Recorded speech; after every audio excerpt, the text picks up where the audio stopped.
Olá, meus alunos. Vamos começar mais uma aula, segunda parte da aula sobre limite e continuidade, certo? E é basicamente uma aula de exercício que nós vamos fazer aqui. São muitos exercícios que a gente vai ver.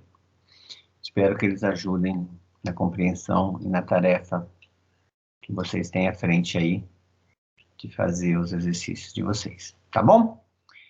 Então vamos lá, vou fazer em bastante detalhe a demonstração de alguns limites e vou fazer usando basicamente dois teoremas que a gente viu na aula passada. Esse teorema 1, que fala que quando você tem, é um teorema sobre sequências esse, certo? Quando você tem duas sequências convergentes, o limite da soma é a soma dos limites, o limite da diferença é a diferença dos limites, o limite do produto é o produto dos limites, e o limite do quociente das sequências é o quociente dos limites, claro, quando o limite da sequência que está embaixo na fração, o m aqui no caso, for diferente de zero, senão não faz sentido essa fração aqui. Ok? E um segundo limite também fundamental para a gente, esse aqui, que diz o seguinte, que diz que se duas funções coincidem em todos os valores de um intervalo aberto perfurado, centrado no ponto x0, o ponto para onde a gente está calculando o limite, então ambas têm o mesmo limite quando x tende a x0, certo? O limite está sendo calculado no ponto x0. Se elas coincidem em algum intervalo perfurado centrado em x0, então ambas têm o mesmo limite. Esse tem está entre aspas, porque pode querer dizer também que ambas não têm o mesmo, nenhuma das duas tem limite, certo? Quer dizer, ambas têm o mesmo limite se o limite existir, mas pode ser que o limite de ambas também não exista, tá bom? Mas se existirem, são iguais. O fato é que não pode uma ter um limite L1 e a outra ter um limite L2 de números distintos. Ok. Então, bom, nós vamos começar com um grupo de funções fáceis de se calcular o limite, que a gente vai ver ó, rapidinho, que é bem fácil calcular o limite de funções contínuas, certo? Então, vamos começar com a mais simples de todas as funções contínuas, que é a função contínua constante, onde f de x é igual a k para todo valor de x, certo?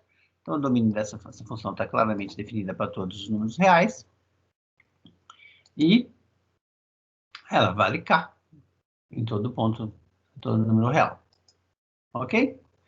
Então, o que a gente vai fazer? A gente quer ver o limite, então a gente tem que considerar uma sequência de pontos convergindo para o x0, então a gente vai ver o limite no ponto x0, certo? Então, consideramos xn uma sequência qualquer de pontos convergindo para o x0, no domínio da nossa função, mas no domínio da nossa função é todos reais. E vamos olhar para a sequência das imagens. Bom, mas a sequência das imagens, a imagem de qualquer ponto pela função constante é k, é a constante k. Então, a sequência das imagens é a sequência constante k também, que claramente converge para k. A sequência constante converge para esse valor constante. Não é isso? Então, o limite da f de x é k, certo? Porque é o limite das imagens da f de n quando xn converge para x0 qualquer. Beleza. Então, esse limite é k. Ok, acabou o cálculo do limite. Agora, a informação adicional é a seguinte. Tudo bem, mas olha só. Esse limite é k, mas k também é o valor da função no ponto x0. Então, o limite é k, e isso coincide com o f de x0. Mas o x0 é o limite da sequência xn. Então, esse é o f do xn. Então, essa igualdade toda aqui nos está dizendo que a função constante, ela é contínua em todos os seus pontos. Em todos os pontos do seu domínio. Ok? De mesma forma, agora, vamos ver um exemplo 2, que é a função identidade, f de x igual a x. Pego de novo o domínio dela também aos reais, pego um ponto qualquer do domínio, x0 um ponto qualquer do domínio, e vamos calcular o limite dessa função quando x tende a x0. Então, de novo, o que eu preciso? Pegar uma sequência convergindo para o x0, uma sequência qualquer de pontos do domínio, e olhar para a sequência das imagens. Bom, mas a sequência das imagens é o próprio xn, né? Porque a função é a identidade, ela manda xn no xn. E é claro que, como xn converge para x0, está aqui. Opa! Então, a yn, que é a própria xn, também converge para x0. Então, o limite da f de x quando x tende a x0 é o x0. Calculamos o limite de um ponto. De novo, a mesma história, mas o x0, pela função identidade, ele é a imagem dele próprio pela f. Então, esse x0 que está aqui é a imagem do x0 pela f. E também o x0 que está aqui dentro é o limite da sequência xn. Então, de novo, a gente tem essa igualdade que nos mostra que a função identidade também é contínua. Contínua em qualquer x0, né? A gente calculou no x0 arbitrário, mas esse x0 não fez a menor diferença qual valor a gente atribuía ao x0. Então, a gente mostrou que ela é contínua em todo ponto, todo número real, em todo ponto do domínio dela. Ok. Um pouquinho mais complicada, que é a função quadrática, x ao quadrado. Pega um ponto do domínio, o domínio também é todos os números reais, pega um ponto x0 qualquer, fixa ele, mas ele é qualquer, e vamos considerar uma sequência de pontos convergindo para o x0, certo? E vamos olhar agora para a sequência das imagens pela f. A f de xn, pega o xn e leva no xn ao quadrado. Então, a sequência das imagens é a sequência dada por yn é xn ao quadrado. Mas a sequência xn ao quadrado é o produto da sequência xn por ela mesma, certo? E aí o teorema 1 lá de trás diz que o limite do produto é o produto dos limites. Então, se a xn converge para x0, a yn, que é a xn ao quadrado, converge para o quadrado do limite, que é o x0 ao quadrado, certo? Então, calculamos o limite de novo. O limite da f de x, quando x tende a x0, é quem? É x0 ao quadrado. Ok? Limite calculado, vamos ver agora se isso implica na continuidade. E, de novo, implica. Olha só, quem é f de x0? F de x é x ao quadrado, então f de x0 é x0 ao quadrado. Então, olha só, deixa eu chamar a atenção para uma coisa aqui em bastante detalhe, como a gente já fez nos exemplos anteriores, mas talvez tenha passado despercebido. Vou chamar a atenção aqui de novo. Então, o que está escrito, vou chamar aqui a atenção pela primeira vez com detalhe, tá?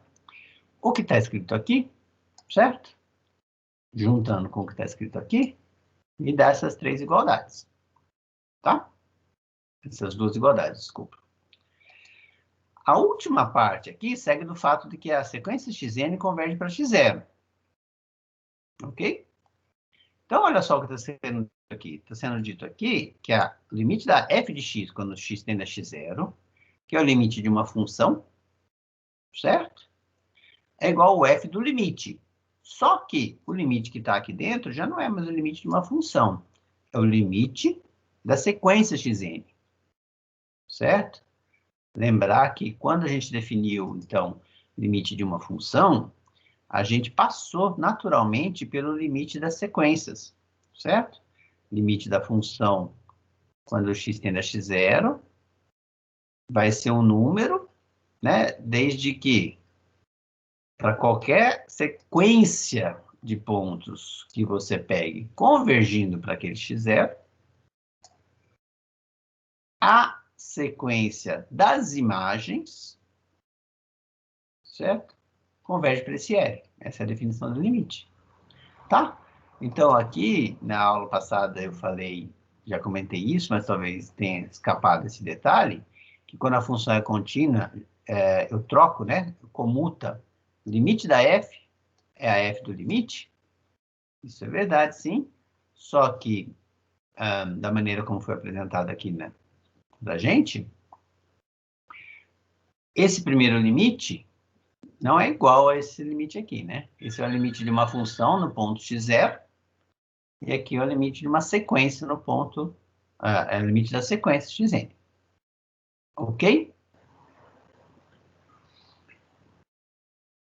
Então, como estava dizendo, concluímos que esses limites são diferentes, né?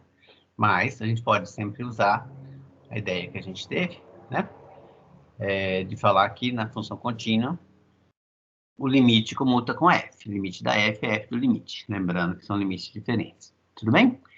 Bom, ok. Então, assim como nos exemplos anteriores, a conclusão é que a função quadrática é contínua em todos os pontos do seu domínio também. Ok. Exemplo 4, a função potência. X elevado a n agora. Não é só quadrática, qualquer... Desculpa, x elevado a m. M é um natural qualquer. X elevado a 15, x elevado a 27. Mas é um natural, tá? Não está incluído aqui x elevado a meio, x elevado a 3/4, as outras possibilidades de expoente. M é um natural. De novo, o domínio dessa função é todos os reais. Seja x0 um ponto qualquer desse domínio, vamos ver o limite dessa função quando x tende a x0. Então, para isso, eu pego uma sequência de pontos convergindo para o x0 e olho para a sequência das imagens. A sequência das imagens vai dar xn elevado a m. Mas xn elevado a m é o produto da sequência xn por ela própria m vezes. Então, de novo, segue do teorema 1, que o limite do produto é o produto dos limites. E isso repetido agora m vezes, nos diz então que a sequência das imagens, yn, converge para o x0m. Então, acabamos de calcular o limite. O limite da função f de x quando x tende a x0 é x0m. De novo, isso implica em continuidade, porque x0m é o f do x0, certo? Então, pelo raciocínio semelhante ao que já foi feito nos casos anteriores, a gente conclui também que a função potência é contínua em todos os pontos do seu domínio, e o domínio dela é todos os reais. Beleza? Exemplo 5, a função polinomial. Bom, a função polinomial, o que é um polinômio? O que é uma função polinomial? A função polinomial é uma coisa desse tipo aqui. São constantes, que a gente chama os coeficientes, que eu estou denotando aqui por A's, AM, AM-1, até o A0, certo? E cada um desses coeficientes multiplica uma correspondente com uma correspondente potência de m. Então, o polinômio de grau m, a maior potência de m que aparece, a potência de x, desculpa. O polinômio de grau m, a maior potência de x que aparece é x elevado a m, certo? Multiplicado pelo coeficiente que eu estou chamando de AM, para indexá-lo, para saber quem é o cara que ele está multiplicando. De mesma forma, AM-1 multiplica xm-1, e assim vai até o A0, que multiplica o x elevado a 0. X elevado a 0 é 1, por isso nem escrevi. Certo? Onde, de novo, m é um natural. M é um número natural. Como antes, né? O domínio dessa função é todos os reais. Pego um ponto qualquer desse domínio e vou calcular o limite. Então, para calcular o limite da sequência no ponto, eu pego... Desculpa, para calcular o limite da função no ponto, eu pego uma sequência de pontos convergindo para o x0 e olho para a sequência das imagens. E vou calcular o limite da sequência das imagens, certo? A imagem da sequência xn por p é o que está aqui dentro. Opa, é o que está aqui. Opa, ele não deixa eu parar ali. Mas é o que está dentro desse parênteses aqui. É a imagem da sequência pelo polinômio p. E eu preciso calcular esse limite. Bom, mas daí o que eu vou fazer? Como esse limite envolve uma soma de várias sequências, eu uso de novo o teorema 1, que diz que o limite da soma é a soma dos limites. Então, esse limite dessa soma é o limite da primeira parcela, mais o limite da segunda parcela, e assim vai até o limite da última parcela. Ok? Só que note que cada uma dessas parcelas é agora um produto de sequências também. A primeira sequência dada pelos coeficientes é sempre constante. E a segunda é x. Os termos são elevados à potência m, m-1 e assim vai. Então, eu uso de novo o teorema 1, agora na parte que diz que o limite do produto é o produto dos limites, e eu desmembro aqueles limites em produtos de dois limites, para cada parcela. Certo? Aí, bom, os A's são todos constantes, eles não estão variando. Então, o limite da sequência AN, desculpa, Preste atenção, né? Aqui a sequência está indexada por N. O Mzinho que aparece aqui embaixo da letra A, da onde veio esse M, né? Vamos ver lá atrás. Esse Mzinho, ele veio aqui, ó, do grau do polinômio, certo? Então, é só o Mzinho que está embaixo do A aqui, é só para dizer que esse é o coeficiente que multiplica a mésima potência do x. O coeficiente A com subíndice m-1, só para dizer que é um número que multiplica o x à potência m-1, certo? Então, esses A's, eles são constantes como sequência. Eles só estão variando aqui como coeficientes de cada potência do m, tá? Então, quando eu pego o limite aqui desses AMs, cada um dos coeficientes é uma constante, o limite da constante é a própria constante, certo? Então, fica aqui o limite da constante AM, o limite da constante AM-1, tá? Até o limite da constante A0. Os outros limites que sobraram, bom, aí segue de novo pelo exemplo anterior, né? O limite da sequência é x elevado a m, certo? É x0 elevado a m, porque a gente mostrou que as potências são constantes. Então, o limite da imagem vai dar exatamente o valor do polinômio calculado no x0. Então, vamos fazer um passo antes, né? Então, a gente calculou aqui o limite da sequência das imagens. Isso significa dizer, né, que o limite da minha função... Opa, isso aqui devia estar... Vamos ver se eu consigo. Isso. Aqui tinha um P. Um Pzinho. Não está cabendo. Vamos ver assim. Limite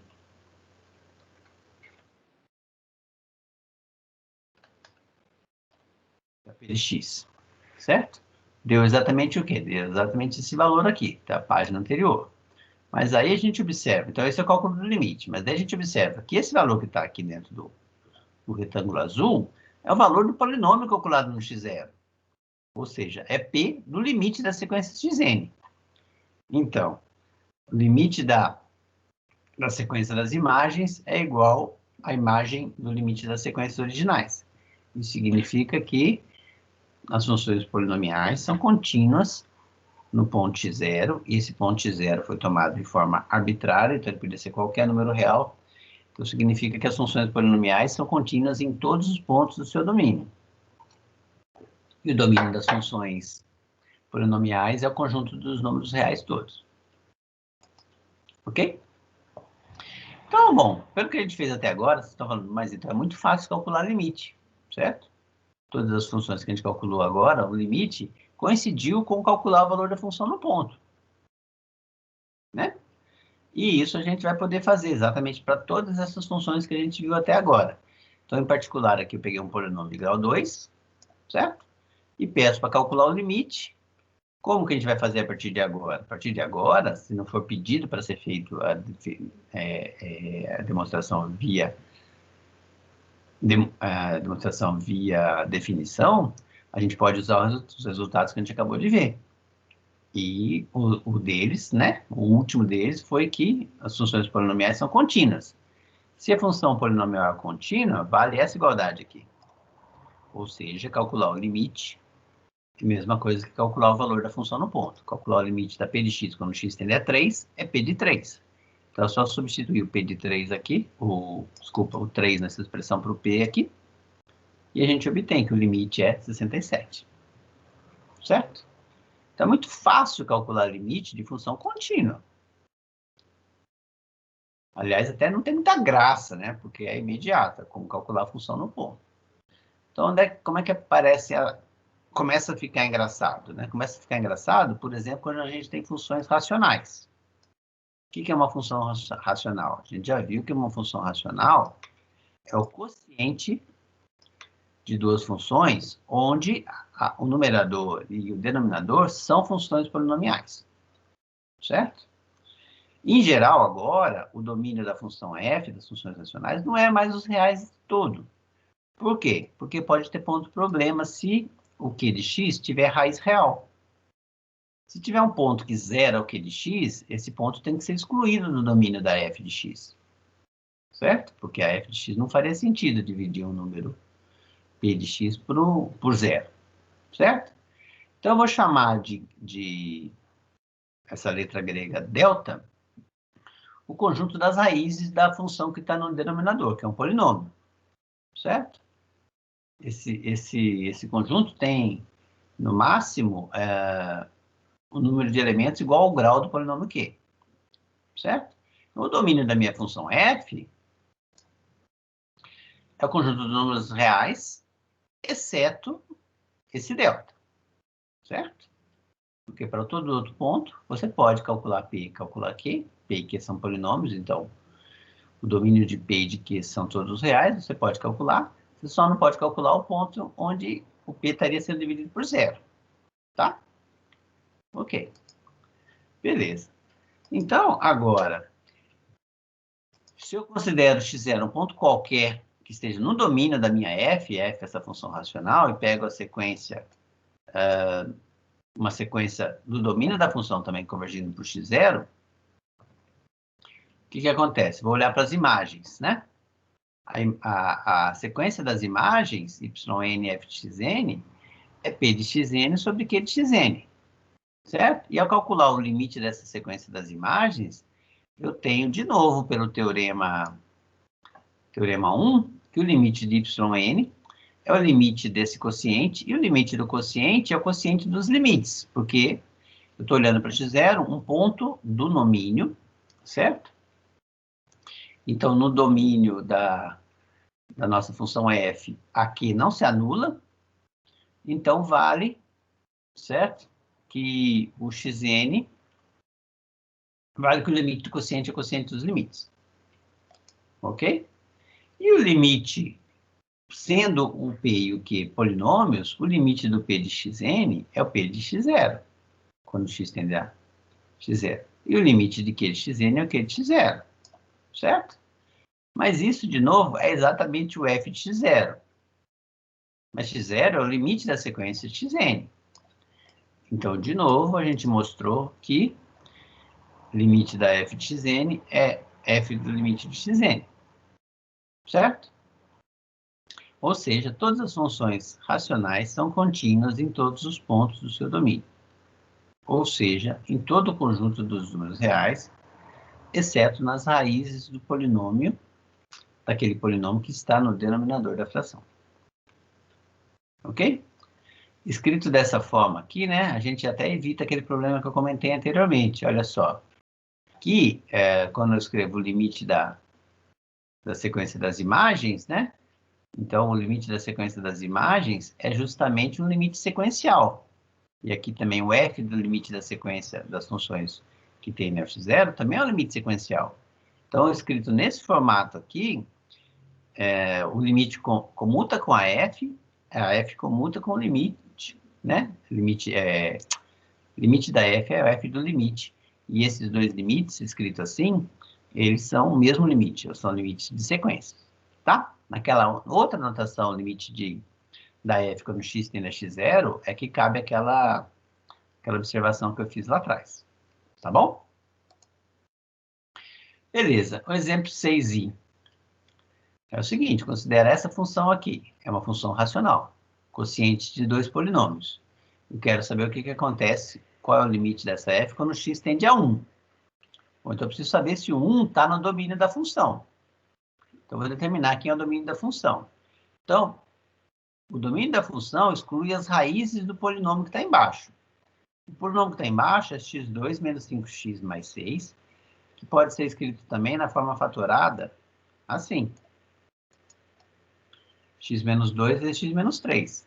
Então, as raízes desse polinômio são o 2 e o 3, o delta é o conjunto formado pelo 2 e o 3, e todo ponto que não é, todo ponto distinto de 2 e 3 está no domínio, que é o caso do 1, certo? Então, x0 igual a 1 é um ponto que está no domínio da f. Então, eu já sei que ali era contínua. Se eu já sei que ela era contínua, então o limite da f quando x tende a 1 é simplesmente o valor da função no ponto 1. Né? Aqui está a função, calculado o limite, e aqui substituir 1 no lugar do x. Então, é uma conta imediata. Calcular esse limite é simplesmente calcular o valor da função no ponto. Então, também não teve muita graça, né? Então, você deve estar se perguntando exatamente isso. Por que a gente gastou tanto tempo aprendendo o conceito de limite, se, na verdade, a gente passa a maior parte do tempo calculando o limite, é simplesmente calcular o valor da função no ponto. Ok. Na verdade, esses são só os casos fáceis que a gente apresentou primeiro, certo? E para funções contínuas, de fato, vale isso. Bom, e quando que não vale isso, né? Então, vamos ver. Vamos voltar agora, vamos passar para o segundo grupo. Um grupo das funções que tem alguns problemas, né? E o primeiro exemplo desse tipo é as funções racionais com o tipo que a gente chama de indeterminação do tipo 0 sobre 0. Vamos olhar para o exemplo anterior, né, a própria função racional que a gente tinha antes, só que agora, em vez de calcular o limite quando o x tende a 1, que era o ponto do domínio, vamos calcular o limite quando o x tende a 2, que é um ponto que a gente viu que não está no domínio. Certo? x0 igual a 2 é um ponto que está no delta, ele é uma raiz do polinômio que está embaixo. Então, o teorema 1 não pode ser usado, certo? O limite do quociente não é mais o quociente dos limites, porque o limite do de baixo é 0 nesse caso. Beleza. Mas olha só, a gente olha agora para o polinômio que está no numerador, que é esse x3 menos 6x2 mais 3x mais 10. Isso, confirmando aqui. Certo?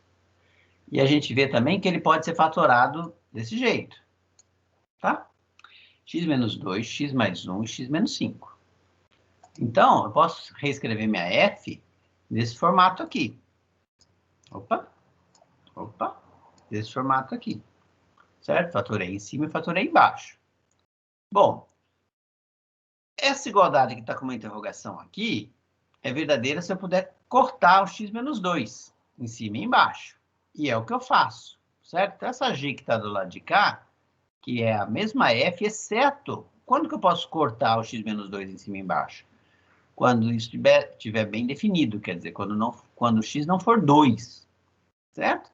E a gente já viu que no limite, quando a gente calcula o limite, a gente pega sequências de pontos que não são iguais ao valor do limite dessa sequência, quer dizer, são xn convergindo para 2 por valores distintos do 2, certo?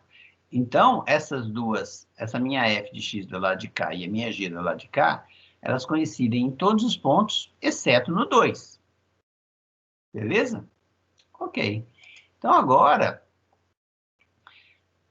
qualquer intervalozinho que você pegue centrado no 2, mas não contendo o seu centro, que é o 2, né, que a gente chamou de intervalo perfurado, nessa região a f e a g vão coincidir, certo? Eu peço aqui como exercício para vocês determinar qual é o maior intervalo perfurado centrado no 2, onde isso acontece. Tá? Bom, se essas duas funções coincidem, né, nesse intervalo perfurado centrado no 2, o teorema 2, lá de trás, pode ser usado. E o teorema 2 diz que essas funções, elas têm o mesmo limite, certo? Então, o teorema 2 nos garante que o limite da f é igual ao limite da g, quando x tende a 2. Beleza. E eu digo que o limite da g quando x tende a 2 é o g de 2. E por que isso vale? Isso vale porque a nossa função g, que também é uma função racional, a g está aqui, ó, também é uma função racional, é uma função onde o 2 pertence ao domínio dela. O 2 não zera quem está embaixo aqui para g. A g é isso aqui, certo? O 2 pertence ao domínio da g. Então, a g é uma função racional contínua no ponto 2. Então, o limite da g de x, quando x tende a 2, é g de 2, certo? Então, a g de 2, como eu escrevi aqui, vale essa última igualdade. Então, e o g de 2 é 9. Vamos olhar de novo para quem é a g. G de 2 dá menos 1 aqui embaixo, e aqui dá 3 vezes menos 3. 3 vezes menos 3 dá menos 9. Dividido por menos 1 dá 9. O que eu falei que deu aqui? 9, exatamente, está certo. Ok? Então, a gente calculou agora. Então, vocês viram que essa é uma função f, onde calcular o limite não é simplesmente substituir, calcular o valor da função no ponto, mesmo porque a nossa f nem está definida no 2. Esse que é o grande problema. Certo? A observação que eu faço, né, é que note que tanto o numerador quanto o denominador da nossa função f, eles se anulam no 2. Certo? Dá para ver isso claramente aqui, né? Aqui, ó, essa expressão para a nossa f. E o numerador e o denominador se anulam no x igual a 2. Quando isso acontece, né, a gente diz que a nossa função f ela possui uma indeterminação do tipo 0 sobre 0, no ponto x0 igual a 2. Certo? Quer dizer, se a gente pudesse substituir o x por 2 ali, o numerador e o denominador dariam 0. E isso é uma indeterminação. O que é 0 dividido por 0? Matematicamente, isso não está definido, não faz sentido. Certo? Por isso que a gente chama uma indeterminação do tipo 0 sobre 0. E esse procedimento que a gente fez de simplificar a nossa f, tentando eliminar o problema, certo? Que a gente fatorou o numerador e depois viu que dava para cortar em cima e embaixo. Esse procedimento a gente chama justamente de eliminação da indeterminação. Então, a maioria dos casos que a gente vai ver de interesse, quer dizer, os casos que vão para a prova de cálculo de limite, certamente não vou pedir na prova que você calcule o limite de uma função contínua. Né? A não ser que seja uma função um pouco mais difícil de mostrar continuidade, você tem que mostrar ela via definição, mas aí fica muito difícil.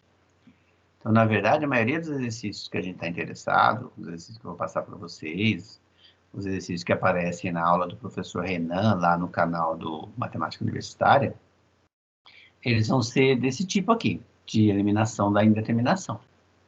Tá? Então, acho que eu vou fazer mais um ou dois desses exemplos para vocês sentirem, né, o que acontece. Tá bom? Então, vou calcular agora o limite dessa função aqui, x3 mais 1 sobre x mais 1. Que limite que vai ser interessante para a gente calcular? O limite quando o denominador é 0. Certo? Que é quando o x vai para menos 1. Foi isso que eu exigi aqui.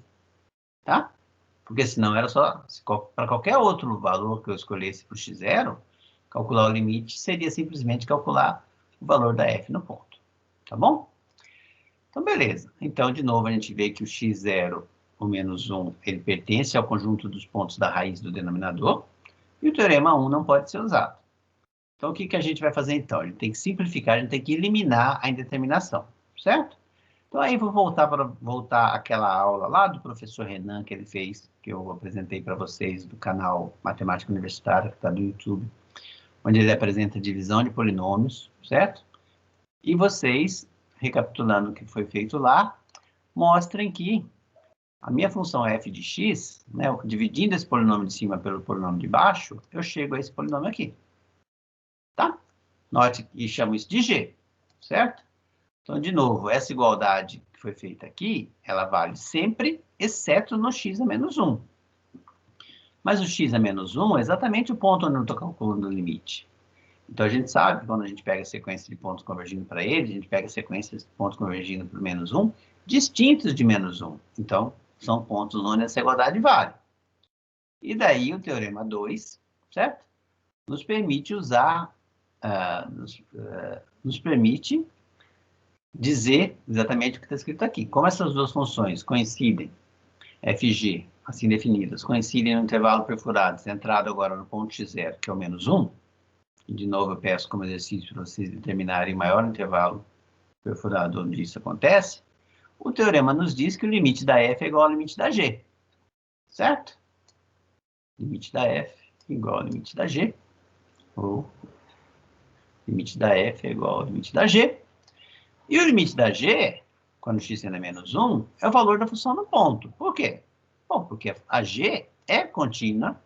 Claro que a g é contínua, a g é um polinômio. Certo? Então, ficou mais fácil calcular agora o limite, porque é simplesmente calcular o g de menos 1. E o g de menos 1 é 3. Se eu não errei, vamos lá. Menos 1 aqui ao quadrado dá 1. 1 com menos 1 dá 2. E com mais o outro 1 dá 3. Certo? Então, o limite da f é 3.